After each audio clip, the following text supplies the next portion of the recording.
దుష్టుల ఆలోచన చొప్పున నడవక అంటే దేవుని యొక్క ఆలోచనలకు ఆపోజిట్లో ఉండేటువంటి ఆలోచనలు కలిగిన వారిని దుష్టులు అంటారండి. దుష్టుల యొక్క ఆలోచన వాళ్ళు ఏదైతే చెప్తారో వారు చెప్పే ఆలోచన ప్రకారంగా మనం నడిచామనుకోండి చాలా ప్రమాదంలో పడిపోతాం. అలాగే పాపుల మార్గంలో నిలవక, పాపులైన వారు ఎట్టి మార్గంలో ఉంటారండి, ప్రతిదీ కూడా దుర్మార్గపు కార్యాలే చేస్తూ ఉంటారు. కనుక అలాంటి వారి యొక్క మార్గాలలో మనం నిలవకుండా అపహాసకులు కూర్చుండు చోటున కూర్చుండక అన్నాడు. అపహాసకులు అంటే ఏంటి? కమెడియన్స్ అనమాట. కామెడీలు చేసుకొని ఇతరుల గురించి ఎలా అంటే సెటర్స్ వేసుకొని మరి నవ్వుకుంటూ ఉంటారండి, జోక్స్ వేసుకొని. అలాంటి వారి చోట కూర్చుండొద్దు అన్నాడు. కానీ ఈరోజు క్రైస్తవ్యంలో చాలా మంది అపహాసకులు ఉన్నారు. మన సహోదరి మనలో కూడా మనం చూస్తూ ఉంటాము, సహోదరుల్లో కూడా చూస్తూ ఉంటాం. చాలా అపహాసకులు దోషులు సొంత సహోదరుడి మీద కూడా కామెంట్స్ చేస్తూ ఉంటారండి. ఇలాంటి అపహాసకులుగా మనం ఉండకూడదు.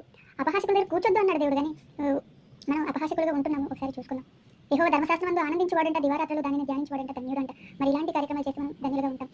అతడు ఎలా ఉంటాడట? నీటి కాలువన ఎవరైనా నాటబడినా ఆకువాడక తన కాలమందు ఫలమిచ్చు చెట్టు వలె ఉంటాడు అని. దివారాత్రాలు వాక్యాలు కనుక మనం ధ్యానిస్తే మనం చాలా హెల్దీగా ఉంటామండి ఆత్మీయ జీవితంలో. ఎలా అయితే ఆకువాడక తన కాలమందు ఫలమిచ్చు చెట్టు ఎలా అయితే ఆరోగ్యకరంగా ఉంటుందో అలాంటి వారిగా మనం కూడా ఆత్మఫలాలను ఫలించే వారిగా ఉంటామన్నమాట. అలాగే దుస్తులు అలాగ ఉండకంటే వాళ్ళు గాలి జరగొట్టు పొట్టు వలె ఉంటారంట. గాలి వస్తే ఎగిరిపోతుంది ఏతి పొట్టు అంటే దృఢంగా ఉండరు అని చెప్పి. కాబట్టి న్యాయ విమర్శలు దుస్తులను నీతిమంతులను సభలో పాపులను నిలవరు అన్నారు. అలాగే నీతిమంతుల మార్గం యెహోవాకు తెలుస్తుందంట, దుష్టుల మార్గం అంట వారి నాశనానికే నడుపుతుంది అంటున్నారు. కనుక ఈ కీర్తనల మొదటి అధ్యాయం ద్వారా ఇంతటి చక్కని